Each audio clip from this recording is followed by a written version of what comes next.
Our nation's founding document, the Declaration of Independence, asserts that all are created equal and endowed with 3 inalienable rights: life, liberty, and the pursuit of happiness. But over time, politicians promoted the notion of manifest destiny, a claim that the U.S. had a God-given right to rule the continent from sea to shining sea. Ironically, manifest destiny was a simple distortion of divine right, an idea Americans rejected then and now. But it became an excuse for using force against the Western tribes, not to control, but to eradicate. The West was lost in the swan songs of chiefs like Sitting Bull and Crazy Horse, who made their last stands defending their people and their way of life against aggressive militias and the United States Army. So, in the land of the free, why wasn't there a home for the braves? Americans cherish our liberties and revere our founding principles of truth and justice. Yet when it came to the natives, the American way only showed liberty and justice to some. Whether taking them from their hunting grounds, from their cultured fields, or from their herbs and medicines, displacing the people put an end to their lives by ending their lifestyles. While some adjusted, these nations would never flourish as before.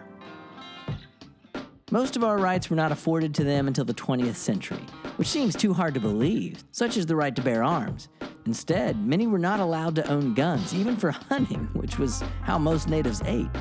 Freedom of religion wasn't a guarantee either until the 1970s. And who could give them a voice, since voting didn't become a right until the 1920s? Even their right to be recognized as tribes was imperiled until Richard Nixon, of all people, ensured that the ones delisted by the federal government could be re-recognized. Understandably, this was another drawback of the treaty process, keeping Native Americans from the protections of citizenship by keeping each tribe a separate, self-sovereign nation. Historically, a two-edged sword.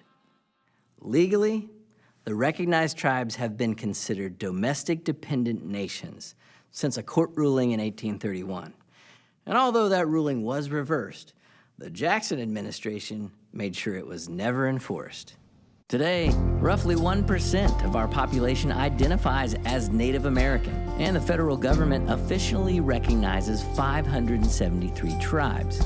While most remaining tribes were pushed further west, in the past few decades, some eastern tribes whose lands were taken, bought, or bargained away have reclaimed some of their ancestral homelands, such as the Narragansetts of Rhode Island. Today, the Narragansetts own tribal lands again in an arrangement that yields authority to the laws of Rhode Island, with special exemptions for hunting and fishing their land.